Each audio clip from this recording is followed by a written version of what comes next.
Bonsoir tout le monde. Bienvenue à notre live de ce soir où on va parler livres et littérature africaine et afrodescendante et spécialement littérature jeunesse et aussi un peu d'actualité. Pas beaucoup, juste un peu. Je suis Astel Nadal, fondatrice d'afrolivresque.com, le média de littérature africaine et afrodescendante. Je suis avec ma partner in crime, Christelle Goulou, qui est la directrice de publication, et elle va nous parler de ses lectures aujourd'hui. Mais avant qu'on commence avec les lectures de Christelle, je voudrais parler un tout petit peu de l'actualité.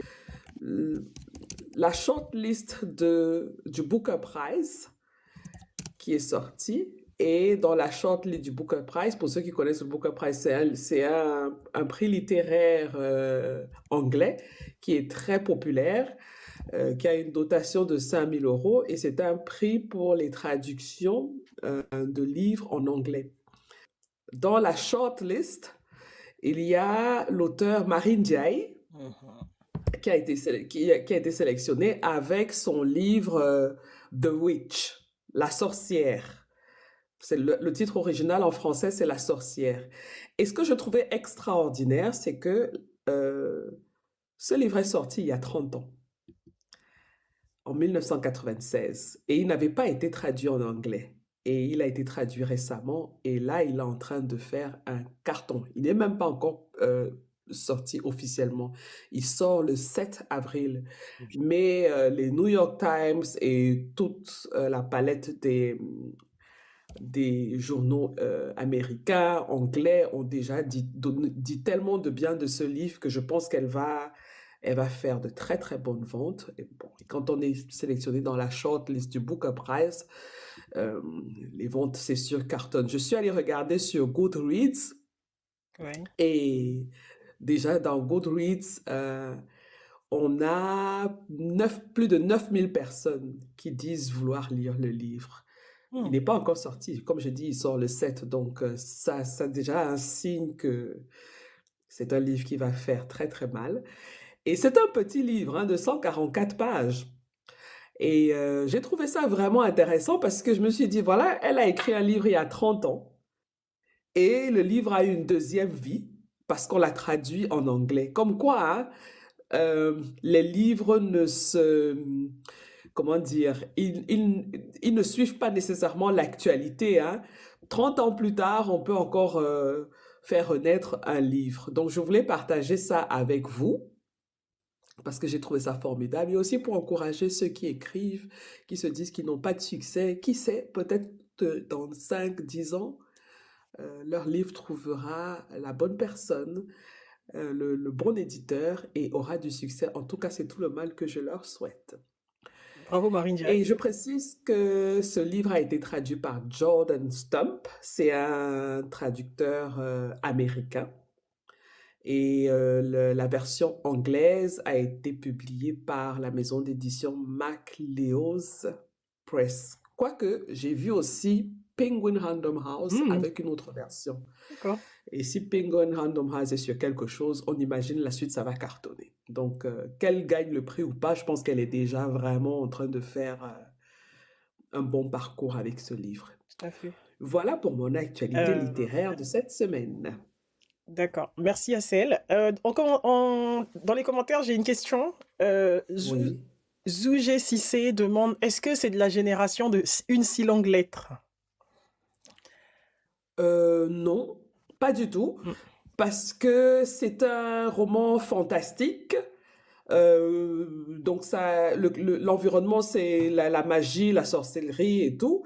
Et bon, c'est sorti il y a 30 ans. Une si longue lettre, c'est bien, bien, bien plus vieux que ça. Et c'est un autre sujet. Donc, je pense pas que ce soit dans le même genre. Je n'ai pas lu le livre, je précise. Donc, j'ai lu les commentaires, j'ai lu les reviews, j'ai lu la quatrième de couverture et c'est sûr, je vais le commander parce que je ne le connaissais pas, ce livre-là. Il est sorti en 1996.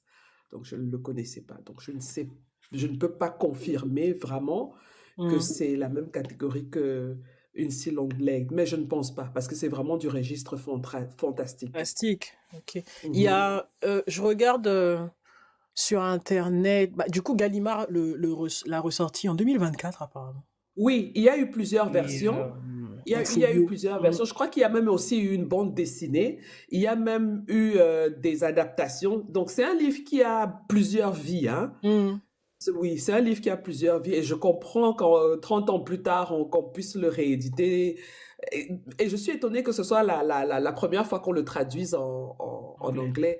Et vraiment, les critiques sont très, très élogieux par rapport à ce livre-là, qu'il est très, très bien écrit, qu'elle a une très belle langue. Moi, je vais l'acheter et puis je vais le découvrir aussi. Oui. En tout cas, en français, le titre, bah, du coup, c'est La sorcière. Oui, La Et, euh, sorcière. Mhm. et donc, il y a marqué que ça peut être lu à partir de 16 ans. Donc, voilà.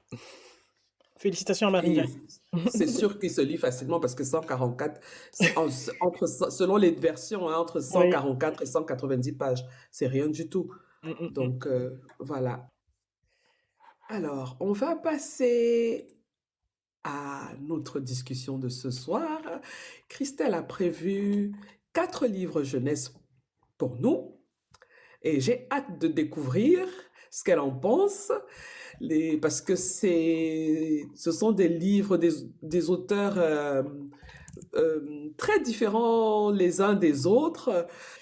Alors, le premier livre par lequel on va commencer, Oui, c'est Ma précieuse étoile, un livre jeunesse écrit et illustré par Ama. Si tu pouvais nous montrer la couverture, s'il te plaît, Christelle. absolument. Pardon. Hop. Ah, voilà. Voilà. Je la trouve très très belle, la couverture. Donc, est écrit par Ama. Elle est illustratrice Mm. et autrice jeunesse. Elle vit en France, en région parisienne.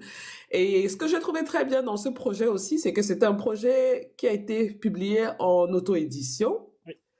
Et elle avait fait, je crois en 2020, un crowdfunding Oui. sur Ulule qui a marché. Elle a pu financer la production du livre à 4 700 euros. Ben, je le précise pour que ceux qui nous écoutent sachent qu'il y a des choses qui sont possibles quand on y croit et quand on bosse un tout petit peu. Tout à fait. Voilà. Alors, Christelle, est-ce que tu peux nous parler de ce livre, Ma précieuse étoile? Alors, Ma précieuse étoile, euh, c'est déjà d'abord, comme tu as dit, c'est un très joli livre. C'est-à-dire que là, vous voyez la couverture comme ça, mais Mhm. c'est-à-dire que là, en fait, elle a vraiment, parce que comme c'est un projet auto-édité, elle a bossé sur la couverture comme personnellement, j'ai jamais vu sur un projet auto-édité. Encore. Non, mais enfin, c'est pas pour, c'est pas un dénigrant ou quoi. C'est juste que c'était une très belle surprise parce que c'est un bel objet. Donc, Mhm. vous voyez là, le titre, il est en relief et il brille. Et puis moi, j'aime bien les choses qui brillent.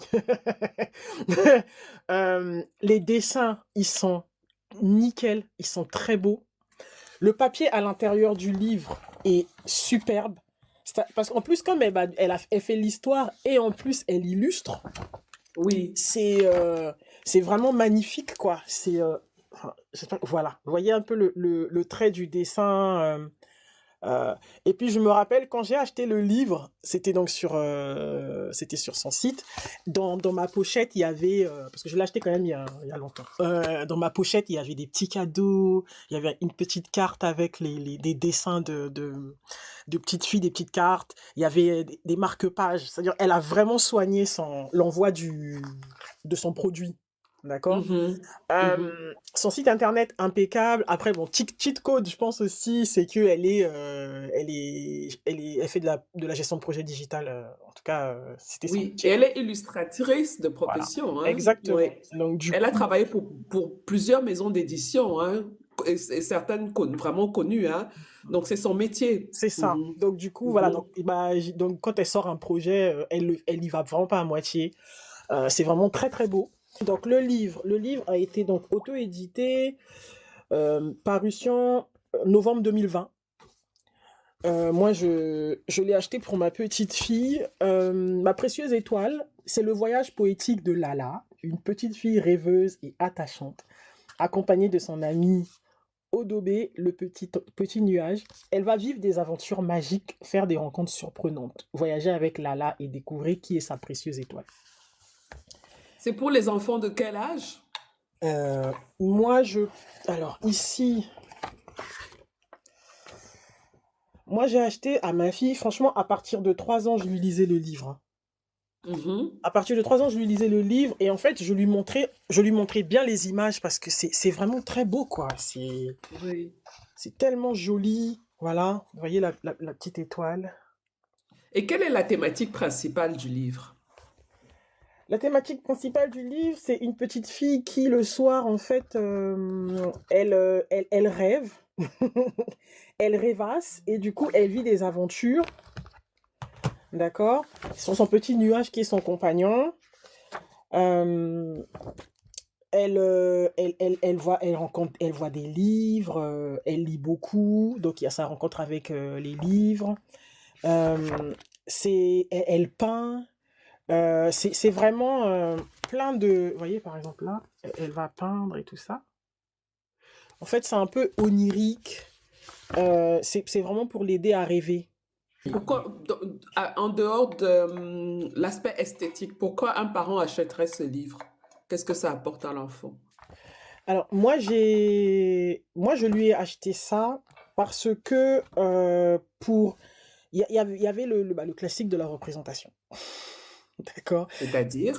C'est-à-dire que elle rentrait, donc elle rentre à l'école, elle va avoir beaucoup d'enfants différents dans sa classe, et moi j'avoue que ce qui m'a vraiment déclenché l'achat de ces livres, c'est quand elle a commencé à avoir la problématique du cheveu. C'est-à-dire, Mhm. elle veut des cheveux raides, elle veut ressembler à ses copines qui sont blanches caucasiennes. Et je voulais vraiment lui montrer que bah, enfin, que c'est pas nécessaire, que nos cheveux sont beaux, que sa peau elle est belle, que voilà, vous voyez. Montrer à ta fille, tu veux Montrer à dire. ma fille, voilà, que Ok. sa peau elle est belle, que c'est une petite fille très jolie, que elle n'a pas besoin de ressembler à quelqu'un d'autre pour vivre de belles aventures, vraiment qu'elle soit bien dans sa peau, quoi. Et donc du coup, j'ai Mhm. vraiment commencé à chercher des livres qui représentaient des petites filles qui lui ressemblent, avec sa Mhm. texture de cheveux, ce genre de choses, parce que voilà, elle a son afro avec son nœud, et qui vivent des aventures, des belles aventures, voilà. Donc, en gros, ça renforce un peu l'estime de soi, l'amour de soi, la Exactement. fierté par rapport à son identité et qui on est, si Tout je à comprends fait. bien. Tout à fait. Mhm. L'apparence, le fait de s'autoriser à rêver, de vivre des belles choses, Mhm. c'est vraiment pousser l'enfant à rêver et à vivre de belles aventures. Voilà. Mhm. Alors, le prochain livre, c'est Soul, je sais pas comment on prononce ça, Sulwe. Soulway. Mhm. Sulwe. Soulway, qui a été écrit par Lupita Nyong'o, qui est l'actrice kenyane que tout le monde connaît. Et bah, elle a été, les illustrations ont été faites par Vashti Harrison, qui est une illustratrice américaine. Et la version en français a été la traduction a été faite par Laurent Safou, que si vous êtes un peu dans le milieu diasporique africain, vous devez connaître. Elle est écrivaine, elle est blogueuse, elle est afroféministe. Et on la connaît aussi sous le nom de Mrs. Roots. Hop, déjà, la couverture, regardez-moi cette beauté. C'est un très très joli livre. Bon, là, il se voit pas énormément avec mon arrière-plan, mais Oui, c'est ça. il, euh, il est très beau. Il a été édité chez Robert Laffont. Euh, Mhm. il La est... version en français. Oui, la version française, en tout cas, Mhm. chez Lafon, publié en 2019 aux États-Unis et du coup Je chez crois que, Vidéo. pardon, je crois que la version en anglais a été éditée par, Simon and euh, Schuster. oui, Mm. Et il y a une autre version qui a été éditée aussi au Nigeria. Mm. Oui, par l'éditrice de Chimamanda. J'ai Ah, oublié le nom. Elle va me tuer si elle sait que j'ai oublié son nom. Comment elle s'appelle? Press quelque chose, j'ai oublié. Oui, je sais elle a édité aussi une version Une de version de Souloué. oui. Mhm. Ok. Alors, je vais vous lire la quatrième de couverture.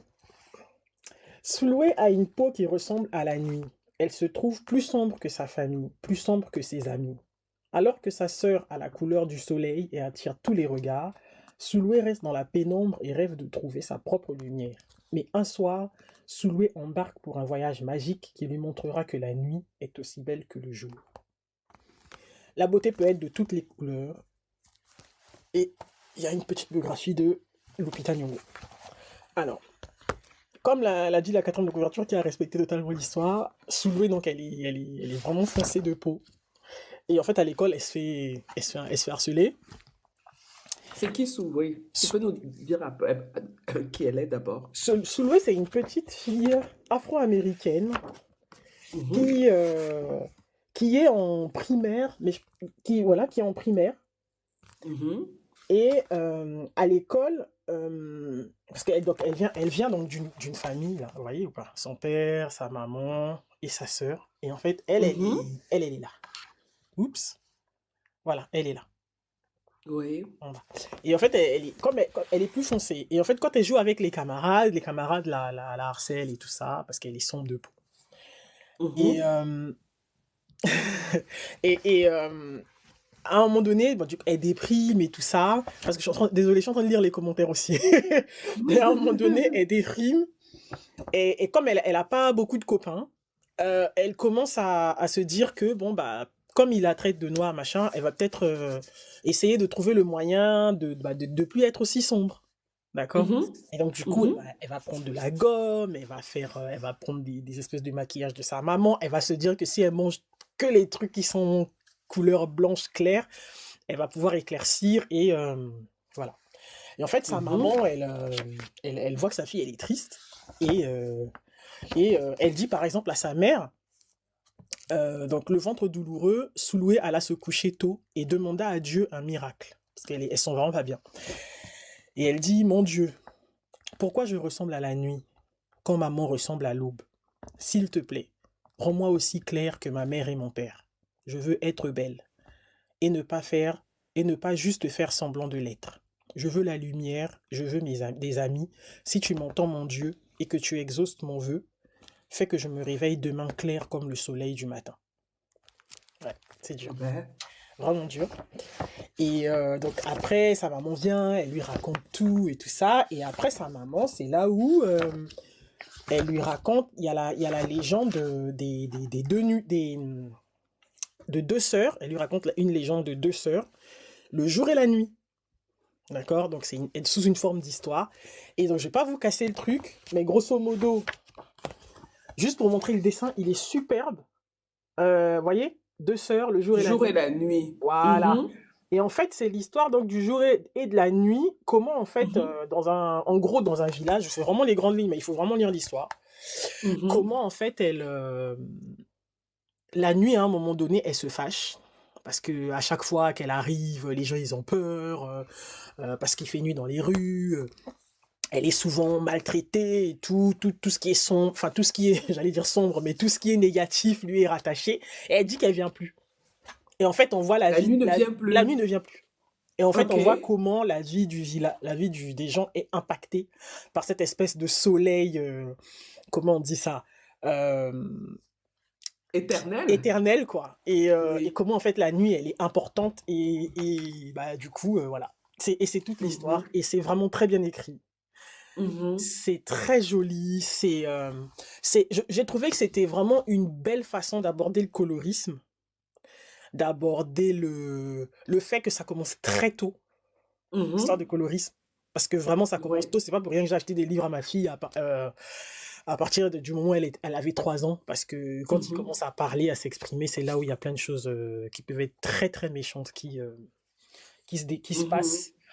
Euh, Et voilà. Et en fait, ce que j'aime bien, c'est que voilà, c'est très joli, c'est doux, c'est des couleurs qui mettent vraiment en valeur les peaux noires. Et puis, bien évidemment, c'est écrit par Lupita Nyong'o, qui, elle, est une femme très sombre Oui, et qui, à l'époque, voilà, quand elle est apparue, c'était un raz-de-marée. Elle est magnifique. Et puis, elle a vraiment été, Lupita Nyong'o, elle a toujours été très expressive sur cette histoire de colorisme en fait et très fière d'elle-même et tout ça et donc voilà je pense que c'était sa façon à elle de... ben, j'ai vécu une scène comme ça dans ma famille, une petite fille.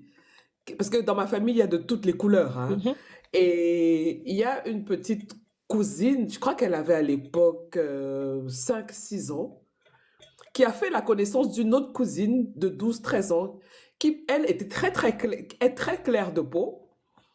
Et ma petite cousine qui avait 5-6 ans, quand elle l'a vue, elle a dit, waouh, Tata, qu'est-ce qu'elle est belle! Je dis, oui, elle est très belle. Et pourquoi tu la trouves si belle? Et elle m'a dit, parce qu'elle est claire de peau. oui, Et ça a été pour moi un choc qu'à 5-6 ans, une petite fille se dise que pour être belle, il faut avoir c'était clair bien sûr. le teint clair. Ben, tu t'imagines toute la soirée, au lieu de passer une belle soirée avec ma cousine, ma petite cousine, j'ai passé le temps à lui donner des leçons. Ben, j'espère que ça a eu son effet, hein. Elle n'a pas changé sa peau entre-temps, donc c'est déjà pas mal. Ben, ça prouve que on a vraiment besoin de ces livres-là, hein. Oui, et juste pour Mhm. rebondir sur ce que tu racontes par rapport à l'histoire de ta petite cousine, c'est que tu dis Mhm. que au lieu de passer une belle soirée, je pense que justement c'était une belle soirée parce que ce qui est vraiment aussi important dans, dans, dans les histoires de colorisme qu'on entend des petites filles noires, c'est le fait justement, c'est le regard souvent de l'adulte. Parce Oui. que ça s'appelle subtil, hein. Mhm. C'est très subtil parce que des fois, c'est des petits commentaires, tu vois. Moi, par exemple, j'ai déjà eu le commentaire parce que bah, mon premier, il est très clair de peau. Et donc, Maya, qui est ma deuxième, elle est très foncée. Et une fois, j'ai eu droit mais pourquoi c'est pas elle qui a eu la couleur de, de ton fils, tu vois? Mais vraiment, c'est-à-dire, c'est ça en fait. C'est-à-dire, mais franchement, oh, franchement, c'est dommage et tout. Elle aurait quand même dû avoir la teinte de son frère. Tu vois. N'importe Voilà. quoi. Et moi, ce que je trouve toujours fascinant avec, bah, tu vois, dans les commentaires, il y a quelqu'un que je connais qui dit qu'elle a eu le même souci avec ses filles. Parce qu'il y en a une claire et Mhm. une foncée. Et moi aussi, j'ai ça. J'ai une fille très claire et une fille très foncée. Donc, du coup, Oui. ce livre, il sera lu très souvent. Plusieurs fois. Très, Oui. Parce que très, très, très, très, ça me fait très. penser à une chose. Parce que ça veut dire qu'il faut aussi déconstruire chez la personne qui est claire de peau Oui. qu'elle a quelque chose de spécial par rapport aux autres. Parce que ça va dans les deux sens, en Mhm. fait. Puisque quand ces paroles sortent, ce sont les deux côtés qui les intériorisent. Tout à fait. C'est pas que l'enfant qui a la peau sombre. L'enfant qui a la peau claire va aussi penser que elle est spéciale ou bien il est spécial, tu vois. Donc je Oui. pense qu'il faut aussi faire attention à déconstruire, oui, il faut déconstruire ça aussi, au cas où il y a des signes qui font croire que je Après, suis... bah, de toute façon, on sait très bien d'où c'est, quels héritages. Deux petites secondes. Le livre, en fait, vous pouvez le trouver, bah, tout ce qui est Fnac, bah, Amazon, enfin, chez tous les libraires et il est vraiment disponible partout. Oui, je Euh, crois que si vous tapez même Lupita Nyong'o livre dans Google, parce que comme elle est connue, donc ça sera très facile à trouver. Tout à fait. Franchement, il se procure très facilement. La dernière fois, j'étais à la Fnac, je l'ai encore revu. Le titre du livre, Le titre c'est du livre, c'est Sulwe. Sulwe. S-U, S comme Simone, Attends. S-U-L-W-E. Si tu peux écrire peut-être Oui, dans le... Sulwe Ouais. de Mhm. l'hôpital encore. Voilà. Euh, c'est que, alors, tu vois, c'est marrant parce que moi, par exemple, j'ai une sœur très claire Mhm. et du coup, nous, moi, je fais partie des sombres et Mhm. du coup, c'est des conversations qu'on a. C'est que, en Mhm. fait, chacune, à un moment donné, perd, quoi. C'est-à-dire que autant elles sont valorisées parce qu'elles sont claires de peau, machin, Mais souvent, c'est aussi l'histoire derrière de la femme trophée, de la femme qu'on prend jamais au sérieux parce que elle, par exemple, au boulot, elle a des grosses problématiques, en fait. C'est que, bah, comme elle est jeune, elle Ouais. est claire et jolie. Du coup, bah, Mhm. elle se mange toutes les idées possibles et imaginables, la concurrence entre femmes, Oui. le fait Mhm. qu'elle a, voilà, l'idée comme ça de la Tous femme les facile, préjugés, quoi. tous les préjugés Mhm. possibles et imaginables sur les femmes claires. Et quand t'es une femme sombre, bah voilà, quoi, tu as les trucs, ah, t'es quand même jolie pour une femme sombre, enfin, tous les trucs bêtes qu'on peut imaginer. Mais c'est, voilà, ce sont, de rien, GCC, ce sont des réalités qui sont vécues, et je trouve que ces livres-là, elles mettent vraiment le doigt dessus. Mais ce que j'ai Mhm. trouvé vraiment bien, c'est vraiment le côté jeune âge. Parce que moi, Mhm. ma fille, c'est vraiment très tôt, c'est à l'entrée à la maternelle qu'elle a commencé à vivre certaines choses. Bon, sans compter, bien entendu, l'environnement familial où ça, c'était voilà. Mais Mhm. c'est intéressant et elle adore ce livre. Elle le lit très très souvent. Ma fille. Mhm. Oui, elle le lit vraiment très souvent. Mhm. Alors, je vous lis la note de l'autrice. Donc, la note de Lupita Nyong'o, qui a reçu un Tu peux Oscar. rapprocher un peu pour qu'on t'entende mieux. Ah oui, bien sûr. Euh, Mhm. donc, note de l'autrice. Tout comme Suloué, on m'a taquiné et raillé à propos de ma peau bleue nuit. J'ai prié Dieu pour me réveiller avec une peau plus pâle. J'ai essayé toutes sortes de choses pour éclaircir mon teint. Ma mère me disait souvent que j'étais belle, mais c'était ma mère. Bien sûr qu'elle était censée penser ça. Ce n'est que beaucoup plus tard que mes sentiments à propos de ma peau ont changé. Cela m'a aidé de voir des femmes à la peau plus foncée célébrées pour leur beauté. Si elles étaient belles, je pouvais l'être aussi. J'ai commencé à me voir différemment. Bien que Souloué et moi ayons dû apprendre à voir notre beauté, j'espère qu'il y a de plus en plus d'enfants qui commencent leur vie en sachant qu'ils sont beaux, qu'ils peuvent regarder la beauté du monde et savoir qu'ils en font partie. Et pourtant, ce qui est à l'extérieur n'est qu'une partie de la beauté. Oui, il est important de se sentir bien dans sa peau lorsque vous vous regardez dans le miroir. Mais ce qui est encore plus important, c'est de travailler pour être beau à l'intérieur. Cela signifie être gentil avec vous-même et avec les autres. C'est de là qu'irradie la vraie beauté. Le voyage que j'ai fait était très différent de la voiture nocturne de Souloué, mais la leçon était la même. Il y a tant de beauté en ce monde et en vous dont les autres ne sont pas conscients. N'attendez personne pour vous dire ce qui est beau. Sachez que vous êtes beau parce que vous avez choisi de l'être. Sachez que vous l'avez toujours été et que vous pouvez toujours l'être. Chérissez votre beauté et laissez-la éclairer votre voie dans tout ce que vous faites. Lupita Nyong'o. Super. Alors, on passe à notre troisième livre, qui Oui. est, dont le titre est La poupée d'Isis. Ah, Et il est écrit par Juliette Smeralda, ouais. qui est sociologue martiniquaise et dont les travaux portent en général sur les questions d'identité, de culture, de représentation. Et il a été illustré par Tito et publié aux éditions Médou Netter. De quoi parle La poupée d'Isis? Alors, la poupée d'Isis. Juliette Smeralda. Déjà, je tiens à dire que j'ai galéré pour avoir ce livre. parce que Mhm. parce que c'est des enfin, ils sont pas c'est pas évident entre guillemets de le trouver. Je le trouve pas en grosse surface déjà. Et il est distribué et diffusé par la librairie Taméry. C'est Mhm. une librairie camite panafricaine à Paris. Mon Dieu, c'est la caverne d'Ali Baba, cette librairie. Je conseille à toute personne qui se balade dans Paris et en région parisienne, qui est intéressée surtout par les littératures africaines et afrodescendantes, d'y aller. Parce qu'il y a des pépites dans cette librairie. Mhm. Euh, donc, donc, ce sont eux qui distribuent et diffusent. Moi, je l'ai eu lors d'un événement. Quand je l'ai vu, j'ai sauté dessus. Euh, alors, la poupée d'Isis. La poupée d'Isis, c'est l'histoire d'Isis, qui est une ado. Je pense qu'elle a environ 13-14 ans. Euh, elle, euh, elle aime le cheveu. C'est-à-dire, cette fille, elle coiffe le cheveu afro. Elle coiffe le cheveu naturel. Elle adore ça. Et en fait, ce qui se passe, c'est qu'elle a une amie qui, elle, n'aime pas trop son cheveu. Elle va découvrir que sa meilleure amie n'aime pas trop son cheveu. que sa meilleure amie veut se défriser. Et en fait, tout le livre, c'est un petit peu comment est-ce que Isis transmet tout ce qu'elle sait à sa meilleure amie.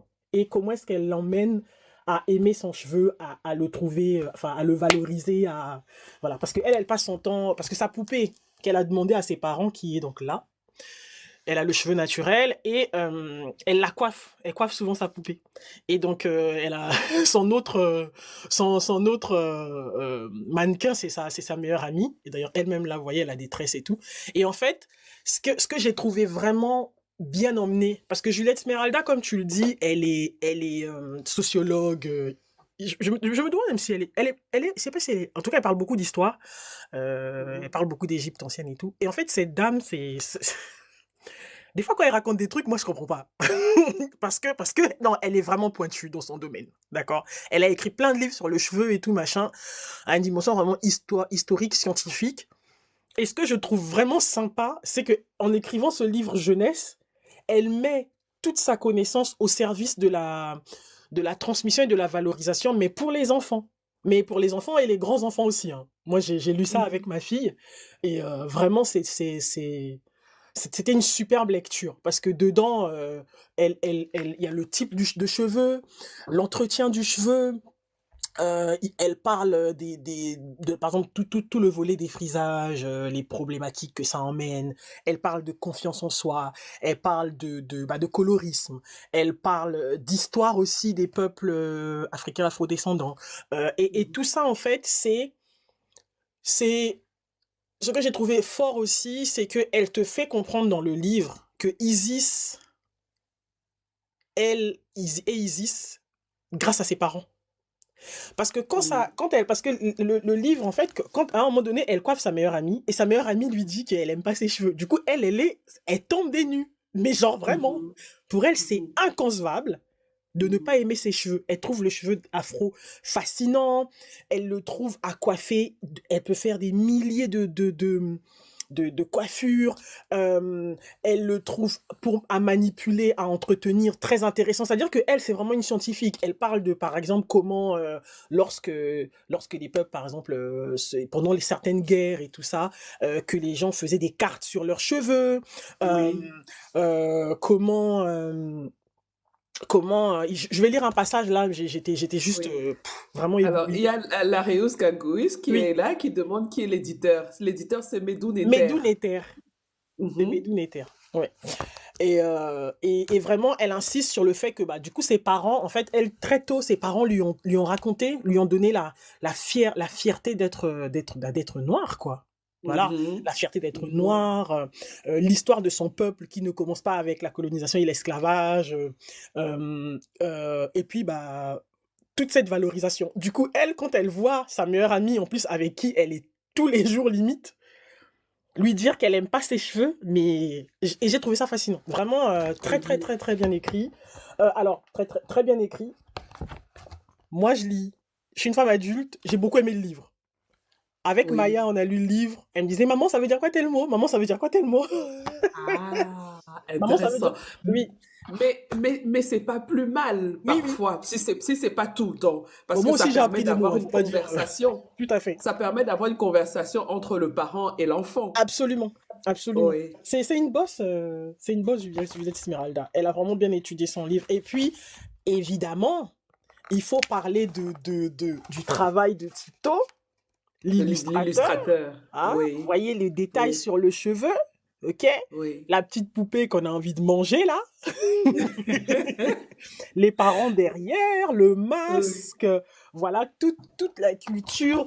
Alors, un couple noir aimant, jeune, beau, qui a un souci de la culture. Euh, c'est vraiment, vraiment, vraiment passionnant. Alors, il y a une photo aussi que je voulais vous montrer. Alors, Moi, j'ai la Réus qui dit que sur la question du cheveu, les hommes n'ont pas le droit de parler. mais Pourquoi? pourquoi? Si, si. Apparemment, ils ont le droit de parler. Je regardais en plus une conférence de Juliette Smeralda qui disait que bah, par rapport au fait de coiffer les cheveux et tout ça, elle parlait par exemple des hommes des Antilles qui eux, ont des qui gardent leurs cheveux et qui se coiffent et qui prennent bien le temps. Et qu'en fait, c'était pas genré, en fait, les coiffures à l'époque de l'Égypte. C'était pas du tout genré. Et les hommes et les femmes se coiffaient, en fait. Mais au Cameroun, les meilleurs coiffeurs des femmes, ce sont les hommes. Hein? C'est ça. Tu vois. Hein? Pour le Ils savoir-faire, se contentent de les laisser pousser et de les tresser. Ah, d'accord, je comprends. OK. tu vois. Regardez-moi cette Mm. beauté. Hein? Mhm. Vous avez vu le détail devant, la coiffure. Ça donne pas envie d'avoir de porter Oui. ça, toi? Et les perles Les aussi, oui. perles et tout. Ouais, franchement, c'est. Et c'est que ça dans le livre. Alors, il y avait un. Tu as des questions ou je peux passer à ma lecture de Non, vas-y. l'extrait? Non. Parce que l'extrait au début que je devais lire, il fait 2 pages. Mais c'est pour expliquer que, en gros, Bah, Isis. si c'est écrit en gros caractère, ça dépend, hein. Non, ça va être long. Regarde. OK. Non, c'est vrai. Parce que tu vois, il y a les textes, ils sont quand même fournis et elle explique des Oui. choses à son amie, d'accord? Elle lui explique comment les coiffures, certaines coiffures, elles étaient utilisées pour cacher, enfin, pour les perruques, par exemple, c'était pour cacher l'alopécie. Elle a parlé de cette histoire de défrisage et tout ça, du cheveu. Et, euh, et elle parle en fait du fait que certaines personnes vont intégrer la beauté aux cheveux, enfin la beauté aux cheveux lisses et donc au défrisage. La dimension Mm. aussi cheveux faciles à coiffer, Mhm. d'accord, quand on défrise, que ça enlève une certaine charge et tout ça, et que en fait ça peut avoir des conséquences vraiment irréversibles. Que voilà, que au début ça paraît une bonne idée, mais que ça peut vraiment être irréversible. Et à un moment donné, et donc le petit extrait que je vais vous lire, pour vraiment insister sur cette histoire de défrisage, Isis dit à son ami: pour m'enlever le goût du défrisage une bonne fois pour toutes, maman et papa m'ont maintes fois répété que le cheveu est une racine de vie, le fil de l'âme, comme ils disent. Ce fil relie les êtres humains au cosmos et à des racines qui remontent à des temps très très anciens. Ce sont ces racines qui préservent la mémoire de l'humanité. En plus, c'est la seule partie du corps humain avec les ongles qui est éternelle, parce que la kératine qui la constitue est imputrescible. Elle ne pourrit pas, autrement dit, même après la mort. Voilà. Et ça, c'est du Next Esmeralda. C'est-à-dire que voilà, elle va t'expliquer les choses. Elle va faire layers by layers. Hein. Oui. Elle va, voilà. Mhm. Et jusqu'à arriver au cœur du sujet. Et c'est Oui. expliqué par Parce qu'elle a une aussi une approche scientifique du Oui. sujet, Ah hein, oui. et sociologique, Ah hein. oui. Ah Mhm. oui. Mhm. C'est vraiment. C'est fascinant. Et donc voilà. Et puis à la Mhm. fin du livre, j'ai trouvé ça aussi très sympa. Parce que à la fin du livre, on a euh, le poème Pigment de Léon Gontran Damas. Ah. Oui, c'est Tu trop peux le joli. lire? Hein? Tu peux le lire, le poème? Ah oui. Oui, oui, oui. Léon Gontran Damas, Pigment. Donc limbe. Rendez-moi mes poupées noires, qu'elles dissipent l'image des catins blêmes, marchands d'amour qui s'en vont, viennent, sur le boulevard de mon ennui. Rendez-moi mes poupées noires, qu'elles dissipent l'image sempiternelle, l'image hallucinante des fantoches empilés fessus, dans le vent porte au nez la misère miséricorde. Donnez-moi l'illusion que je n'aurai plus à contenter le besoin étale de miséricorde ronflant sous l'inconscient dédain du monde. Rendez-les-moi mes poupées noires. Que je joue avec elles, les jeux naïfs de mon instinct, rester à l'ombre de ces lois, recouvrer mon courage, mon audace revenue moi-même. Nouveau moi-même, de ce que hier j'étais, hier sans complexité, hier, quand est venue l'heure du déracinement.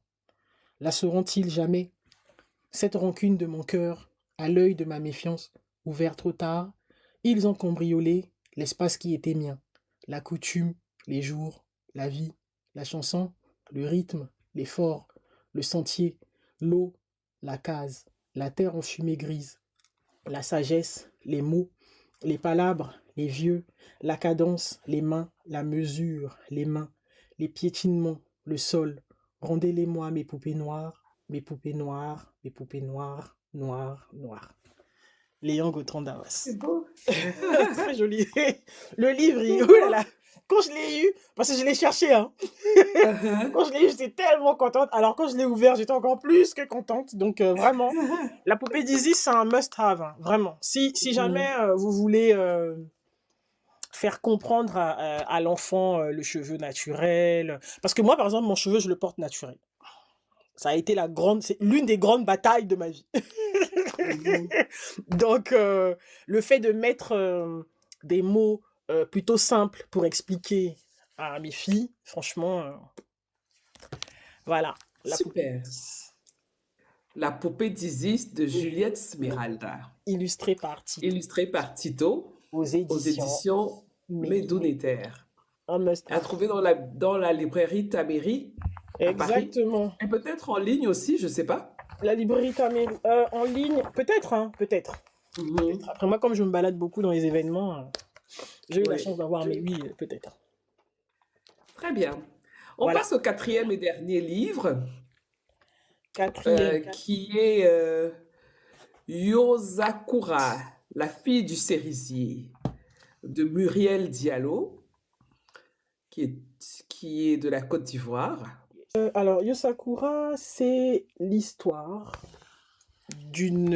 donc là, je vous montre déjà. D'accord. Donc, ça se passe, comme vous vous doutez, au Japon. Et en fait, c'est l'histoire de cette petite fille noire qui va être trouvée par un couple Non, on qui. n'a même pas prononcé le N-word, hein, Larios.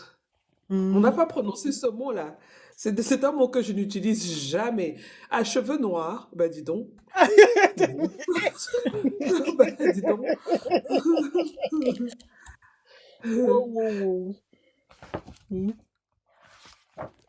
Ok. Voilà. Bon. Excuse-moi d'avoir coupé la parole. Non, non, Vas-y, non, on mais t'écoute. on essaie de comprendre parce que bon, si c'est pour. Parce Oui. qu'en fait, tous mes livres vont parler de ça, hein, de cette histoire de cheveux.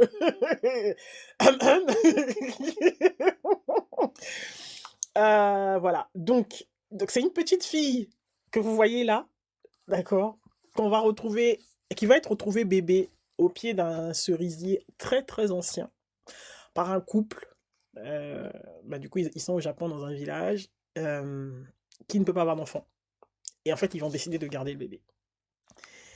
Et toute l'histoire, en fait, tourne autour du fait que le bébé va. Du coup, comme le bébé est différent, on va dire ça comme ça, elle Il est sera. différent comment? Parce qu'en fait, elle est marron.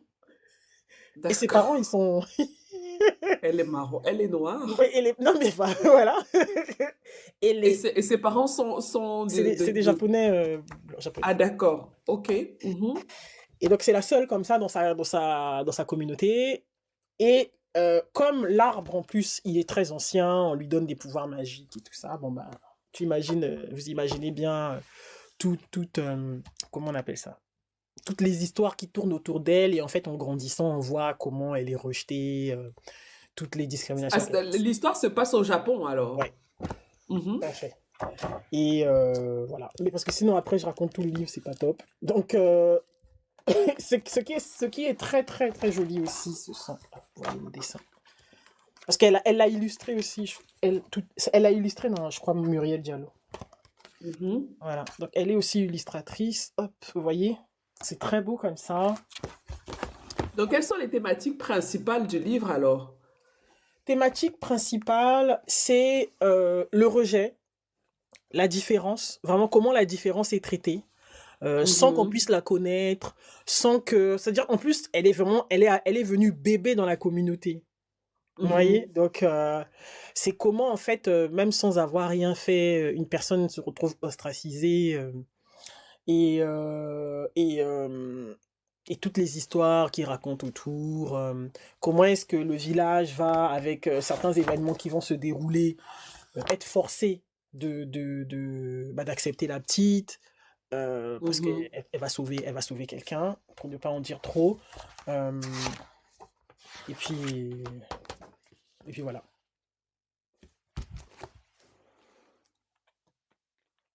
Ça court. C'est recommandé pour les enfants de quel âge? Euh, alors ici, ils mettent pas. Mais franchement, à partir de 5 ans, on peut lire l'histoire, hein. Et Mhm. comme c'est des thématiques qui sont qui sont, qui peuvent être abordés au fil de l'eau. Oui, à partir de 5 ans, facile. Si c'est en lisant avec l'enfant. Et puis c'est pour les petits enfants et les plus grands enfants, évidemment. Qu'est-ce qui t'a le plus marqué dans le livre? Les dessins sont très beaux. Euh, l'histoire, euh, l'histoire, elle est sympa parce qu'elle se déroule dans un autre pays, quoi. Après, ça va pas plus loin sur le fait que, par exemple, il y a des peuples qui, au Japon, étaient noirs, par exemple. Bon, c'est pas du tout abordé. Mais bon, je pense pas que c'est le sujet. Mais c'est vraiment. Mais ça reste dans le classique de l'enfant, entre guillemets, magique qui vient dans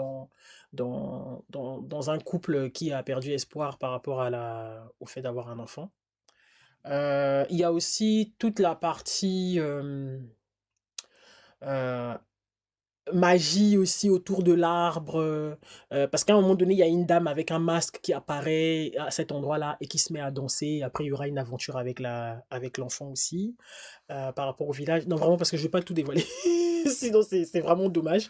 Mais voilà, moi, j'ai vraiment aimé ça. Et en plus, ce livre, je l'ai trouvé par hasard en allant faire les courses, je me rappelle. J'étais allé faire les courses dans un magasin où il n'y a pas de livre normalement. Et j'ai trouvé celui-là. Et c'était une très jolie affaire. Et du coup, c'était encore une encore plus belle surprise par rapport à mon obsession de trouver des livres écrits par des... Et des livres jeunesse écrits par des personnages, par des personnes noires et africaines. Et la quatrième de couverture? Il n'y a pas. Ok, Vous voyez? Il n'y a pas de quatrième de couverture. À l'intérieur, il y a la biographie de l'autrice, c'est tout. ok. Mais il n'y a pas de... Parce qu'on n'a pas, par rapport aux autres livres, je ne vois vraiment pas, il n'y a pas de sujet, quoi. Tu vois ce que je veux dire? Sauf si tu as tout caché et tu nous as rien dit. Mais c'est pas le livre que je courrais acheter parce que je sais pas trop. Bah si, c'est une très jolie histoire. Laquelle? Mais c'est une bénédiction, Yosakura, pour ses parents. Et en fait, elle apparaît comme ça un jour au pied d'un arbre. Oui, mais il se passe quoi? Mais il se passe que dans le livre, elle est discriminée par les autres enfants. Elle est vraiment différente. Regarde les cheveux, la tristesse, en fait, c'est les mêmes thématiques que, par exemple, Mhm. le Lupita Nyong'o. C'est juste traité différemment. Mais ce sont les mêmes thématiques, en fait. D'accord? Mhm. Ses parents l'adorent, c'est des artistes. Elle vit un peu en recluse parce que bah elle se fait tout le temps maltraiter jusqu'à ce que son destin change parce qu'elle sauve la vie, de Qui la maltraite? les habitants du village, dont une Mhm. personne en particulier. Et jusqu'à ce qu'elle sauve, elle va sauver quelqu'un et ça va changer la donne, quoi. Mhm. Voilà. Donc apparemment, je l'ai pas bien vendu, mais je vous assure que c'est un très bon livre, il faut l'acheter. Je ne sais pas pour ceux qui nous écoutent, hein. Il faut tapoter. Est-ce qu'elle a bien vendu ce livre par rapport aux autres? Je sens que Axel dit que non, mais j'ai pas envie de raconter tout, quand même. Dites-moi un peu en commentaire, est-ce qu'elle a bien vendu ce livre? La Réus dit qu'il y a des livres fatigants. Non, il est pas fatigant. Comment ça, fatigant? Il est Euh, pas fatigant. Sauvetage égale intégration. Donc, il considère que, comme tu as dit qu'elle a sauvé quelqu'un, là, Oui, sauvetage égale intégration. bah Donc, il a ouais. fallu qu'elle fasse quelque chose de positif pour qu'on la prenne en Ah non, mais considération. ça c'est clair. Ça c'est Hmm, clair. C'est l'histoire, hein. mhm, C'est vraiment ça. Donc, en plus, elle mhm. a sauvé la personne qui est en train de là. Voilà. Oui. Donc, en fin de compte, elle sera acceptée pas pour qui elle est, mais parce que il dit comme Gassama. Tu te souviens de Gassama? C'est lui qui a, c'est lui qui a grimpé. Du coup, on lui donne les papiers, quoi. Bah, c'est ça, hein. C'est l'histoire il faut toujours, Oui, il faut toujours prouver. il faut prouver, voilà, Toujours c'est prouver ça. que. Hein. toujours, toujours. C'est ça. Reprendre tous tes 4 livres. Donc, On avait en premier, on avait commencé par Ama, non? Je crois. oui, Ama on a l'illustré. commencé par Ama, Ma précieuse étoile. Ma précieuse étoile de l'autrice Ama, Oui. Très, très joli livre, belle histoire. qu'elle a Vraiment. illustré elle-même. Elle-même, franchement, Mhm. nickel. Ensuite, Solway de Lupita Nyong'o, Absolument. Et illustré par Vashti Bashtia, Harrison, qui elle-même a fini par sortir son livre, traduit par Laura Safou. qui elle-même aussi est autrice jeunesse. Tout à fait. Ensuite, La poupée d'Isis, la poupée d'Isis, must have, pour les petits et les grands. Vraiment. par Juliette Speralda. Là, tu as bien vendu ça. Hein. Bien, bien, bien. Oui, ok. Uh-huh. Faites pas des... Non, non, vraiment, tous les 4, de toute façon, je les ai. Donc, je les ai et ils sont lus très souvent. Donc, Oui, Mais c'est vrai que le Smeralda, moi, j'ai appris des choses. Beaucoup de choses. oui. Voilà. Ah, j'ai oublié. Tu as vu, non? Hmm. Même Tsou G6C dit mon coup de cœur, la poupée d'Isis. Tu as Oui, vu, non? oui. Non, non, mais vraiment. Mais tous, ils valent la peine. Vraiment. Tu n'as pas donné les notes hein, à chaque livre. Le livre jeunesse, alors déjà là déjà ça sera un peu de la triche parce que c'est des livres que à part lui qui a été un hasard de tomber dessus, d'accord. Oui. Euh, euh, il y a moi les livres jeunesse, euh, j'aime pas les vilains dessins. Oui. Voilà, c'est-à-dire vraiment j'aime pas les vilains dessins, j'aime pas quand c'est des trucs bizarres. Donc quand j'en prends un, c'est que je le trouve vraiment magnifique et que j'ai parcouru et tout. Donc tous le dessin m'a bluffé. D'accord. Mhm. Mhm. Ici, comme c'était un... Bah, je suis tombé dessus, machin. J'ai bien aimé l'histoire. J'ai bien aimé que la dame elle soit qu'au plus elle soit ivoirienne, qu'elle puisse mettre son et qu'elle puisse comment on dit ça, situer son histoire dans un environnement qui est autre que Qui est différent qui est que ce qu'on différent, a voilà, l'habitude de voilà. lire, oui, au Et Japon. Mhm. exactement le Japon. En plus les Mhm. dessins, bon après moi c'est peut-être mon imaginaire, mais vous voyez les dessins sont magnifiques. On a vraiment l'impression. Vous voyez même les costumes et tout ça, d'accord. Mhm. Elle a Mhm. vraiment bien dessiné. Donc voilà, ça c'est... J'ai bien aimé vraiment à cause de ça. Après, l'histoire en elle-même, elle se discute plus ou moins, mais voilà, j'ai bien aimé. Ensuite, le Lupita Nyong'o, j'ai vraiment... Bah, après moi, Lupita Nyong'o, j'ai suivi un peu aussi comment elle en est arrivée à l'écriture du livre, comment elle insistait sur l'importance de la représentation quand il est sorti, la promo qu'elle a faite autour, voilà. J'ai un peu suivi, donc voilà, j'ai acheté. Très belle histoire, la légende du jour et de la nuit. Ça aussi, ça m'a bien marqué. Et puis, c'est le livre préféré de Maya. Tu donnes quelle note? Euh... J'aime que je note les livres, hein. Tu vois, c'est le problème Oui. ici. Je vais faire l'inverse. Si je devais noter, lui, il serait numéro un. Mais c'est pas une note, ça. Oh là là! Bon, sur combien? Sur combien tu veux que je note? C'est un classement. C'est un C'est pas une classement. note. Bon, Oui. ok. Alors, lui, euh, pour Sur 10, tu mets combien? sur 10, je mettrais un bon 8. D'accord. Parce que contrairement aux autres livres que j'ai lus, que ma fille peut lire aujourd'hui, elle a 8 ans, celui-là, elle a besoin de moi pour le lire. Mhm. D'accord? Donc, ça veut dire que les dessins sont magnifiques et tout, mais il n'est pas si accessible que ça, on va dire. D'accord? Mhm. C'est vraiment Mhm. à lire en famille, et je pense que probablement elle l'a fait exprès. Donc, j'aurais du mal à le classer en termes d'âge. Vous voyez? OK. Voilà. Mais voilà, il fait le job, il est très beau, il y a beaucoup d'informations dedans. OK? Oui. Donc 8/10. Une question, tu les lis les livres à haute voix ou bien ce sont les enfants qui lisent et tu es à côté? À l'époque, moi, je lisais haute voix. Après, maintenant, c'est eux qui lisent. OK. C'est eux qui Mhm. lisent et puis ça permet de faire les deux, quoi. Mhm. Sulwe, Sulwe, je lui mets un bon 7. Pareil pour ma précieuse étoile. D'accord? Franchement, les deux, je trouve qu'ils se valent. Et puis bon, alors en vrai, si il faut noter les choses pour bien noter, celui-là, il devrait être mieux noté que celui-là. Pourquoi je dis ça? Mais non, mais c'est-à-dire que c'est vraiment un parti pris parce que elle l'a fait toute seule.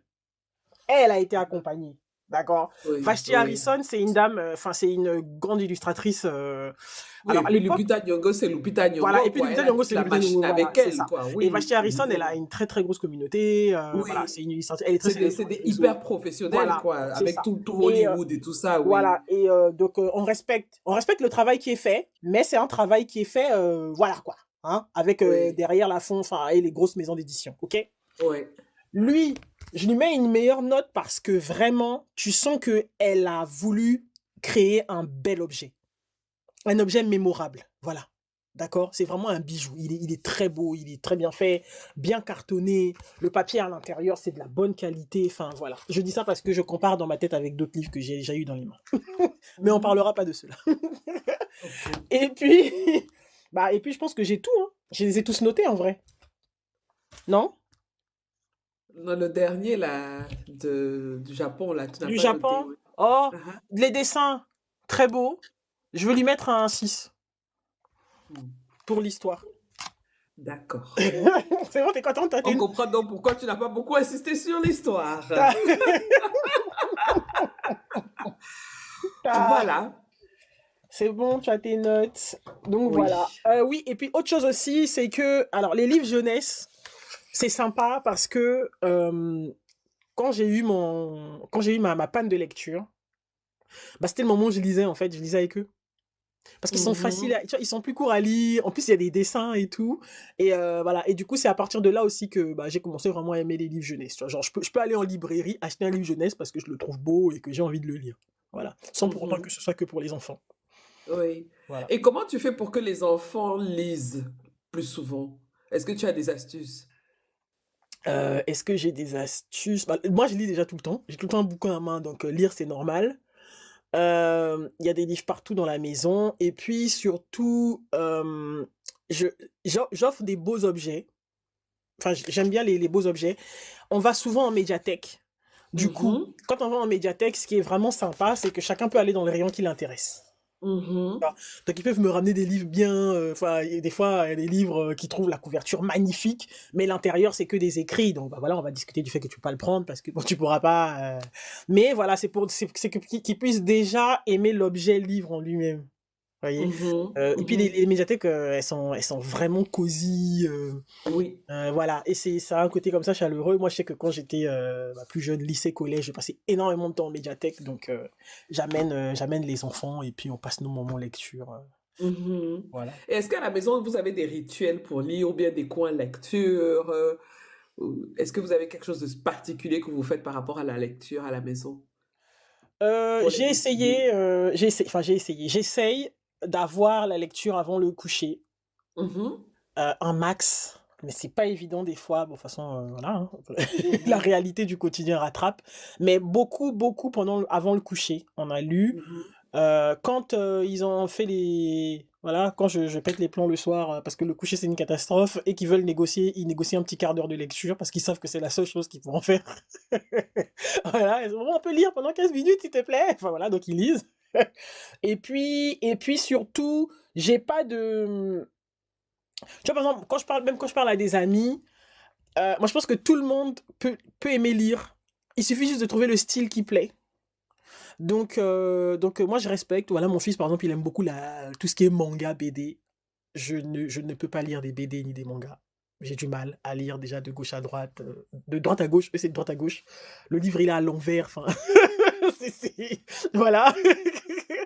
Donc ça, il lit ça. Après j'ai fait le pas aussi comme il aime bien tout ce qui est les Naruto, les Dragon Ball et tout. Il a regardé à la télé et après je lui ai mis les BD dans les mains. Mhm. C'est un budget, mais c'est le moyen aussi de l'amener à la lecture, Oui. de l'amener à lire plus. Donc, il dévore beaucoup les Mhm. mangas. Et puis, bon, Maya, c'est voilà, c'est des beaux objets avec des petites filles qui lui ressemblent et tout ça. Et puis, Mhm. pour les autres, ça suit après, hein. Quand c'est comme ça Mhm. suit. Mm. Voilà. Super. Est-ce que tu as un truc ou pas où je peux me lancer dans mon truc à moi? Ah, vas-y, hein. Freestyle. Voilà. Donc, Oui. hop, Assel Nadal ici présente. Elle accompagne les auteurs. En plus, là, il y a mon nom qui est apparu. Pardon, mettez pas mon adresse sur le truc. Je vais Je flouter ne ça. m'attendais pas à ça. C'est quoi Hop. ça? Donc, Assel Nadal, elle accompagne les auteurs donc, dans la publication de leurs livres en auto-édition. Et là, j'ai le résultat de son Ah ouais. travail. Je vais ouvrir le livre de Patrick Gono-Abbé. Eh oui, Ah, je vais faire mon d'accord. unboxing. Hop, en live. C'était ça le unboxing. Unboxing en live. Ok. Et comme ça, si tu peux nous parler un petit peu de ça. Bon, après, je te prends au dépourvu, je sais.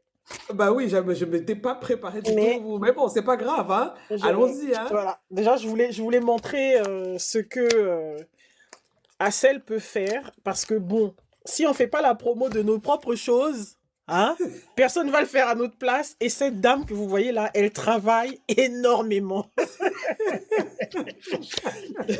Elle travaille énormément. Énormément. Ouh. Ouh. Ah oui. Je tiens à dire que la couverture qui est là, j'ai voté pour elle, hein.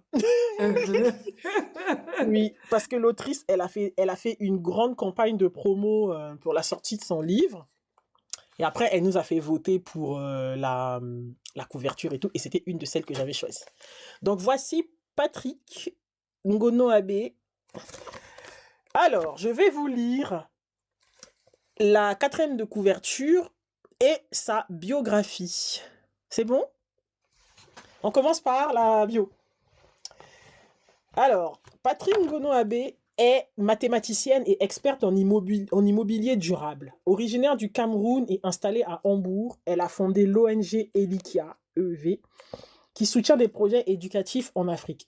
Elle a également créé le réseau Femmes africaines et Finances, un espace de solidarité et d'échange autour de la gestion de l'argent. Elle accompagne aujourd'hui des femmes africaines et de la diaspora dans la gestion de leurs finances personnelles et leur premier pas dans l'investissement. Son parcours marqué par l'immigration, le travail acharné et l'apprentissage progressif de la gestion financière lui a appris que comprendre l'argent, c'est pouvoir faire ses propres choix et se réapproprier sa liberté. Donc c'était un peu, quand on voit sa bio, un aboutissement, enfin une suite logique, moi je dirais, de pouvoir nous écrire un livre. Alors, femme africaine et indépendance financière, hein? Si ça, c'est pas du ciblage, ok? Donc, tu travailles dur, mais à la fin du mois, tu te demandes toujours où est passé tout l'argent gagné. Entre les dépenses quotidiennes, l'aide à la famille restée au pays et les imprévus de la vie, tu fais de ton mieux, mais tu as l'impression de ne jamais maîtriser ou stabiliser tes finances, ni de pouvoir épargner. Je sais ce que tu ressens. Pendant mes études universitaires, j'ai fait des petits boulots mal payés et connu les fins de mois difficiles. Je connais cette angoisse de finir le mois à découvert. Chaque mois était un nouveau recommencement et j'ai cru que cette situation était normale pour une immigrée. Que c'était le prix à payer pour être une vraie benguiste. Mais après mes études, malgré un emploi stable, rien n'avait changé. C'est à ce moment-là que j'ai compris que le problème était ailleurs. J'ai dû apprendre, pas à pas, à changer mon rapport avec l'argent, à reprendre le contrôle de mes finances. Dans Femme africaine et indépendance financière, je partage avec toi ce que j'ai appris et que j'applique avec succès depuis plus de 10 ans. Je te donne des outils simples et efficaces pour t'aider à transformer ta relation à l'argent et à gérer ton budget sans t'épuiser. Tu y découvriras aussi comment épargner en fonction de ta situation, comment investir à ton rythme pour construire ton patrimoine. Voilà. Waouh. Nous parlons héritage. This is about Tu sais, legacy. quand tu as lu la quatrième et la biographie, Oui, pour moi, c'est très intéressant de l'entendre comme ça, oui. parce que on a travaillé sur le texte de la quatrième et la biographie. Parce que Mhm. tu disais que j'accompagne les gens. Oui. Donc, l'autrice, Patrick, elle m'avait contacté avec une idée de livre et je l'ai accompagnée de l'idée jusqu'à la publication. Et quand je parle d'accompagnement, c'est vraiment lui dire ce qu'il faut faire. Mais c'est elle qui fait le boulot. Mm. C'est pas moi je ne m'assieds pas et j'écris le livre, puisque c'est son livre. Il faut que ça soit sa voix à elle. Mais c'est son tout premier livre. Mais quand tu n'as pas encore écrit de livre, parfois tu sais pas par où commencer. Surtout quand tu démarres en auto-édition, tu te dis, ben, qu'est-ce que je dois faire? Mm. Et c'est là où moi j'interviens pour prendre la main de l'auteur ou de l'autrice et on y va pas à pas. Donc, on a bossé dessus 1 an et demi, 2 ans à peu près, et voilà le résultat. Donc, quand tu lisais, j'étais assez contente parce que, tu sais, quand tu bosses sur quelque chose, après, tu revois, tu te dis, ah, j'aurais bien voulu changer ça, j'aurais bien Mhm. voulu. Mais je trouve le texte de la quatrième et puis sa biographie vraiment, comme on dit, on point. Oui. Mhm. Surtout la partie rapport. Enfin, j'aime bien le fait d'insister sur le rapport à l'argent et le fait d'être vraiment proche des personnes à qui elle parle. Vous Mhm. avez vraiment touché juste par Ouais. rapport à ça. Ben, ce n'est pas hasard, hein. C'est un vrai travail qu'on fait avant même d'écrire la première phrase du livre, hein. Mm. De vraiment réfléchir sur à qui on parle et pourquoi on parle à cette personne et qu'est-ce qu'on voudrait dire à cette personne-là. Donc tout ça fait partie du travail de l'accompagnement. Qu'est-ce que Oh. tu voulais savoir? Je tiens à dire que moi j'ai un exemplaire dédicacé, Les jaloux vont maigrir, et que j'ai un marque-page. il faut, il faut bien qu'il y ait des gros avantages à ce boulot. D'accord? Oui. Voilà, donc Patrick, elle a bossé. Donc achetez le livre et ben, quand je l'aurai lu, je viendrai pour faire un petit retour. Bon, on pourra faire un live dessus. Oui, Parce que tout le à fait. sujet est hyper important. C'est vrai que moi, ayant accompagné l'autrice et ayant travaillé sur le livre, je suis un peu, comment on dit en français, bias, je sais pas comment on dit ça en français, Oui, tu as un parti pris. mais j'ai appris des choses. J'ai appris des choses aussi qui m'aident depuis que la Réus qui dit qu'il veut maigrir, Il est et dans il le est donc jaloux. jaloux. Donc, j'ai appris des choses sur la gestion des finances Oui, personnelles. Oui, oui. de petites astuces qui font la différence, vraiment. Surtout en termes de, comme tu l'as dit, hein, du rapport qu'on a avec l'argent Mhm. et comment ça impacte nos vies parfois sans qu'on ne s'en rende compte. C'est pas seulement un problème de l'argent en lui-même, de l'avoir ou de ne pas l'avoir, mais c'est vraiment le rapport que nous avons avec l'argent. Donc, on pourra refaire un autre live dessus et peut-être inviter aussi l'auteur, pourquoi pas, pour en parler, Oui. pour Donc parler de ce sujet que je trouve très intéressant. oui, le livre, il est en 3 parties. Donc première partie, reprendre le contrôle, avec le fait de comprendre l'argent, transformer son rapport à l'argent, mettre l'argent au service de tes valeurs. Ça, c'est intéressant. Ça, je suis curieuse d'aller voir ce qu'elle dit dessus. Mhm. Les bases de la gestion financière. Et après, la deuxième partie, c'est faire travailler l'argent. Elle parle de tout ce qui est investissement immobilier, marché financier, investir en soi, les actifs qui sont un peu atypiques, et puis définir la stratégie et le profil d'investisseuse. Ensuite, la troisième partie, c'est adapter ta stratégie à ta réalité. Mhm. D'accord? Donc, elle commence déjà dès le investir quand on est étudiante. Très bien, ça, vraiment. Ensuite, en tant que jeune professionnel, et puis au fil de l'eau, quand tu montes tout ce qui est entrepreneur, les femmes en transition, ah, même les femmes qui sont proches de la retraite. Mhm. Et puis l'investissement collectif, une force d'émancipation et de résilience. Voilà. Donc, c'est pour vous dire, donc, une femme africaine a écrit ce livre sur les finances et c'est un guide. Voilà. Merci Patrick. Merci pour le livre. Voilà pour moi. Déjà, est-ce que tu as continué à lire? Moi, Mhm. non. Quoique, il y a 2 ou 3 livres dont on parle qui pourraient m'intéresser. Il y a le livre de Imbolombwe, Ah. son dernier. Ce que j'adore chez Imbolombwe, ce sont ses premiers chapitres. Oui, c'est Ah vrai, là, tu m'avais c'est... dit pour... Ah là là, ouais, elle est époustouflante dans ses premiers chapitres et particulièrement la première phrase. Moi, quand j'ai lu la première phrase Mm. de ce nouveau livre et tout de suite, j'ai eu envie de lire la suite, quoi. Elle est très forte. Et je me souviens que, parce que je l'avais interviewée il y a longtemps quand elle avait sorti son premier livre, et je Ouais. me souviens que elle me disait qu'elle avait été inspirée par euh, Toni Morrison, Mm. qui est aussi très, très pointu sur la première phrase du premier chapitre.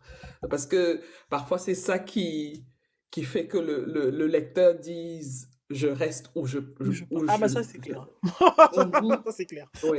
Mais c'est ce que j'essaie Je confirme. d'expliquer aussi aux auteurs qui travaillent avec moi, de ne pas négliger le premier chapitre. Parce que si tu rates ça, tu as déjà perdu la moitié des lecteurs, quoi. Et aussi de ne pas entrer dans le premier chapitre en disant, en expliquant comment il s'est réveillé le matin, le ciel était Moi, j'ai bleu. la règle des 50 pages. Si 50 pages, tu ne me convaincs pas. Vous voyez, tu sais, comme je spam mon réel. Je voulais t'envoyer un réel où c'est un extrait de podcast, tu sais, quand ils en mettent sur Instagram, là.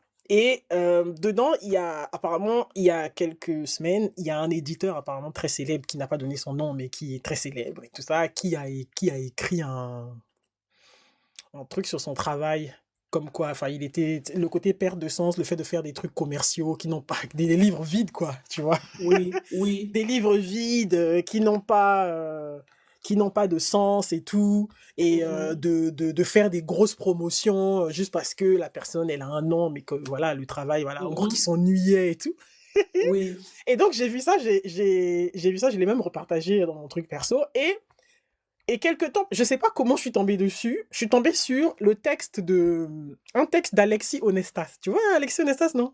Oui, celui l'éditeur, non? Oui, Domax Oui, Books. l'éditeur qui fait il édite les biographies, édite les traductions des biographies des stars américaines. Exactement. Et donc du coup, Mhm. et lui, il a écrit Ben, on a une interview de lui sur Afro-Livresque. tout à fait. Voilà, c'était pour Mhm, que tu le remettes du coup. Donc mhm. il a écrit un texte sur Substack et il a pas, le titre c'est Le vrai problème de l'édition indépendante. Ah, ah. Et en fait, et là, tu vois, quand tu mets en parallèle ce que l'un dit et l'autre, c'est vraiment genre deux salles, deux ambiances, tu vois. Oui. Parce que, alors, je vais juste vous lire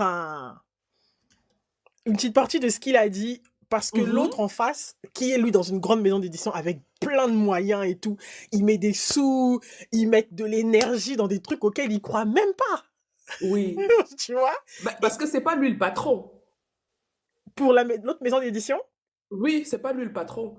En général, quand tu vas voir ces maisons d'édition, ce sont les Big Five ou les tout Big à fait, Four. tout à C'est-à-dire fait. qu'Hachette, Bertelsmann Penguin Random House. Ces big maisons d'édition-là, c'est elles qui ont ce sont des gros groupes. Mhm. Tu vois, Hachette là à toutes les maisons d'édition que nous connaissons là. Mais quand tu ne connais pas les coulisses, tu te dis que ce sont des maisons d'édition indépendantes. Ça appartient au même groupe. Tout à Donc fait. lui, il est patron d'une maison Oui, d'édition, d'un groupe. Il d'un est groupe. employé. Il Mhm. peut rien. Il n'y peut rien. Et donc, du coup, lui, bah, du coup, donc, lui, donc, tu avais donc l'éditeur dans le podcast, là, Mhm, bah, c'est pas lui qui parlait, mais la dame, elle lisait ce qu'il avait dit. mhm.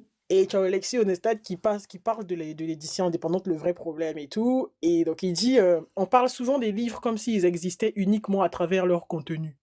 On parle d'auteurs, de textes, de qualité d'écriture, de couverture, parfois même de stratégie éditoriale. Tout cela compte évidemment. Je tiens à dire que je lis ça rapidement pour avoir ton avis, parce que j'ai trouvé son texte assez, Quoi? non, mais intéressant. J'ai trouvé ça Ok. intéressant, tu vois. Uh-huh. Mais avec le temps, j'ai compris que ce n'était pas là que tout se jouait. Un livre peut être excellent, nécessaire, parfaitement édité et pourtant ne jamais vraiment exister. C'est vrai. Non parce qu'il est mauvais, mais parce qu'il reste invisible. Oui. C'est ça le vrai problème de l'édition indépendante. Pendant longtemps, j'ai pensé que la qualité suffisait, que si le travail était Mhm. bien fait, si les textes étaient justes, si l'intention était claire, alors les livres finiraient par trouver leur chemin. C'est une Pas idée du tout. rassurante, mais elle est incomplète. Parce qu'un livre qui n'existe pas uniquement... Alors, parce qu'un livre n'existe pas uniquement par ce qu'il contient, il existe par sa capacité à être trouvé. Est-ce C'est qu'il est ça. présent en librairie? Est-ce qu'il est visible parmi des centaines d'autres? c'est Est-ce qu'un ça. libraire peut le recommander, le défendre, le mettre en avant? Est-ce qu'un lecteur peut tomber dessus sans même le chercher? C'est ça. Si la réponse est non, alors le livre reste silencieux. Même s'il C'est- mérite d'être lu, même s'il pourrait transformer quelqu'un, même s'il est objectivement un bon livre. Ben, Après, dans il le continue. domaine de l'édition, ça s'appelle la découvrabilité. J'ai failli parler en anglais. La découvrabilité, c'est un mot technique. Oui. Le livre doit être découvert par le lecteur. Et pour qu'il soit découvert, c'est pas le fait d'être bon qui fait qu'on le découvre nécessairement. Oui, il y a des exceptions, parce qu'un livre est bon et puis le bouche à oreille fait le job. Mais quand on voit le nombre de livres produits par an, Mm, ce sont des milliers et des milliers et des milliers et des milliers et des milliers de livres. tout à fait. Comment donc faire pour que son livre se démarque de tous ces milliers de livres-là? Le lecteur, lui, lui n'a pas lu ton livre, donc il ne sait pas si ton livre est bon ou il n'est pas bon. Je veux dire, comment il va découvrir ça? Mm, Donc, c'est pour ça qu'il faut mettre toute une machine en marche. La promotion, même ça va jusqu'aux mots-clés, même jusqu'au titre. Tu as montré le livre de Patrick tout à l'heure. Oui. Tu as vu le titre, Femmes africaines et indépendance financière. Ce n'est pas un hasard. C'est des mots spécifiques qu'on choisit par rapport à la thématique et par rapport à la cible Mm, à qui on s'adresse. Parce que cette cible-là, quand elle va sur les moteurs de recherche, elle tape quelque chose, tu vois. Elle tape un mot-clé tout à fait. et il faut que les algorithmes soient capables de faire remonter le livre qui correspond à ce mot-clé-là. Les mots-clés, tu les retrouves dans la quatrième de couverture. Les mots-clés, tu les retrouves dans la biographie. Donc, c'est toutes ces techniques-là qui font qu'un livre, petit à petit, peut un peu sortir du lot. Bien entendu, il y a le côté promo. Oui. Quand tu regardes la machine que certaines maisons d'édition ont, comme le monsieur disait, pourquoi le pauvre petit auteur qui a sorti son livre, qui n'a même pas mis 500 euros de promo, pense qu'il va être connu par rapport à celui à qui on a mis 10 000 euros Ah, ça. de marketing? Oui. Ben, ben, on parlait de Imbolombo tout à l'heure. Elle a été connue avant même que son livre ne sorte parce qu'elle a eu un deal de 1 million de dollars. Ah oui, je me rappelle de cette histoire. Ben voilà, Elle a été propulsée, mais... c'est ça. Et puis, il y a Quand eu une aussi maison l'histoire d'édition d'Oprah, je crois. achète des droits d'un livre à 1 million de Ouais, dollars, ouais. le livre-là doit marcher. C'était avant ou Il est après hors Oprah? des questions qu'il échoue. Hein? C'était avant ou après Oprah, le book club? Non, non, c'était avant Oprah. Hmm, C'était avant Oprah. Oprah a pris son livre dans le book club parce que justement, on en a beaucoup parlé. hmm, Mais le deal avait été fait ici à la foire du livre de Francfort. Personne ne savait. Les gens se demandaient même qui était l'agent, qui était la maison, qui était l'auteur, parce que c'était son premier roman, on ne la hmm. connaissait pas. On ne connaissait pas son visage. Donc, c'est vraiment l'agent qui a eu le flair et qui a su, parce que ça s'est vendu aux enchères, ici à Hmm. la foire de Francfort, oui. Ça s'est vendu aux enchères. Donc, elle a pu avoir un deal de 1 million de dollars. Parce que le livre était dans l'air du temps. C'est pas que le livre était le plus beau livre de la Terre, non. C'est que les experts, les éditeurs, les agents, ils ont le flair grâce à leur expérience. Ils ont le flair, donc ils savent ce qui peut rapporter de l'argent. Hmm, hmm, hmm. Donc, quand une maison d'édition décide d'investir 1 million de dollars, Il veut la rentabilité. ça c'est le deal. C'est Tu ça. penses que le budget de Pour la marketing sera promo, ça va être combien? combien? C'est clair. Et tu penses que quand ils investissent, ça c'est pour perdre? Et Certainement. donc, toi, petit auteur, tu viens là et tu peux même peut-être être en auto-édition. Tu n'as même pas mis 50 euros de budget dans ton livre pour faire la promo. Tu te dis, mon livre est bon, les gens vont acheter. Ben non, mais non. Donc, je comprends très bien ce que Alexis Honnête-Sala, il dit, c'est la vérité. Hein. Hmm, hmm. Un livre, une fois qu'on l'a écrit, il est certes un objet d'art, il est certes un objet culturel, mais il est aussi un produit qu'il faut vendre. Avec tout ce que ça sous-entend comme stratégie de vente, de marketing et tout ça. J'ai vu la vidéo Mhm. d'un monsieur qui disait que lui, donc il a un problème de santé. Et en fait, quand il est parti à la crèche, il n'a pas pu reconnaître son enfant. Et en fait, il reconnaît pas son enfant. Il reconnaît pas les traits de visage. Ah, il a cette maladie-là. Oui, oui, oui. Voilà. Et Mhm, donc, mhm. c'était le mot là que je voulais prononcer ici. Donc, la maladie en question, c'est la prosopagnosie, Oui, issue du grec prosopone, visage, et oui. agnosis, ne pas savoir. C'est Mhm, l'incapacité à reconnaître des personnes familières ou célèbres par leur visage, y compris mhm. soi-même dans un miroir. Oui. Elle s'accompagne généralement d'une impossibilité à mémoriser de nouveaux visages.